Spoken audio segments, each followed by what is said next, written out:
I think the luxury, particularly LVMH, is where you want to be in retail. And the reason why you want to be there in retail is because the brands that they own, the innovation and creativity that they have, look at their distribution that they have, and they basically, when you think about Sephora, Right. all the way up to whether it's wines and spirits or to whether it's jewelry, they have brands that people want to own and want to buy. And let's not forget, Right. this is also the year of the Paris Olympics, and they're a sponsor of those Paris Olympics. I mean, I look, Dana, first of all, Dana, on Sephora, can you have Sephora pay cash to teenagers to throw out 1/3 of the bottles in their bathroom so then they'll buy more Sephora?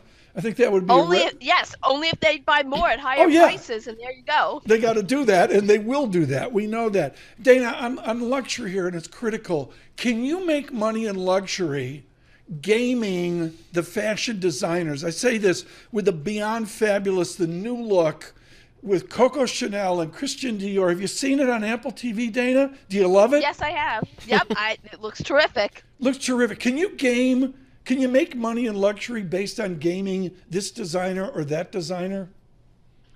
It's a little harder to do. I think when you have something like, and the reason why, take a look at Gucci. You can't bet on the designers. Look what Kering basically doesn't have the same stable of designers that LVMH has when you're operating 75 brands. So I don't necessarily think you could bet on one designer or another designer. I think it's the health of the brand, and some brands are even more illustrious than just the designer themselves. Yep. Look at Hermes. You don't know who the designer is, but doesn't everyone want anything Hermes makes?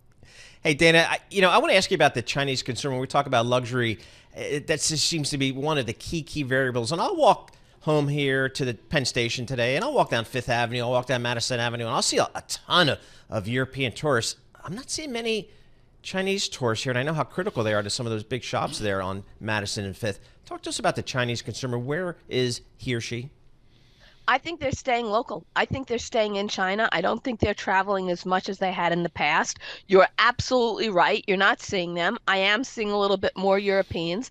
I think that they're spending also, whether it's on vacations or other in going things and having experiences rather than just some of the goods. So it's spending on local brands, it's spending on experiences, and almost every single luxury house has mentioned the impact of that Chinese consumer. When they come back is anyone's guess, but it is incumbent upon every luxury brand to continue to drive the most innovation and continue to update and enhance their stores in China in order to remain relevant. Interesting. All right, let's back away from luxury, get to where I tend to traffic here with the regular folk here. Just talk to us about the U.S. consumer here. What are you seeing, coming out of the holiday season, kind of plowing into spring season? What are you seeing from the U.S. consumer?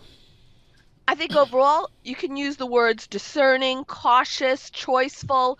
They're definitely, whatever you want to call it, they're definitely more careful about their spending, whether it's discretionary or essentials. We all saw Walmart's announcement the other day and their sales, and they reported very strong holiday results with momentum exiting the business. You look at their U.S. trends with a comp of 4%, I think there's a trade down that's happening. And you're seeing that trade down. Even look at the off-pricers, whether it's TJX, Burlington, or Ross stores. Anytime their same-store sales are above 3%, I always think they get the benefit of the trade down. They were that way in the third quarter. When they begin reporting next week, I think we're going to see that again. If you're with us on Bloomberg Surveillance, Dana Telsey, the Telsey Advisory Group here on YouTube, Bloomberg Podcast.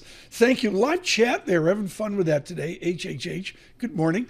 And also on Apple CarPlay. We're out there with the Bloomberg Business app. It's free. You sign up for Apple CarPlay. Dana, I don't want to catch you unawares here, but you're such a trooper. I'm going to go there. I drove by Nordstrom's the other day. This is a 10-year track record of negative 7% per year. What in God's name did they do with that iconic Western brand? What does Nordstrom do to salvage itself? I think overall one of the things that they need to do is, if you think about what Nordstrom was, it appealed to a upper middle income consumer with very good brands, had inventory in stock, and what was the defining element of Nordstrom? Service. That you can go in there and establish relationships, and that service element was there. I think the full line stores are missing some of that magic, and I think the focus has been on the rack, and I think some of the brands that they've put into their mix weren't the same as who that upper middle income consumer is. There's work to be done, and look at what you've seen at Bloomingdale's. Bloomingdale's has had strength. You haven't seen the strength at Nordstrom full line stores.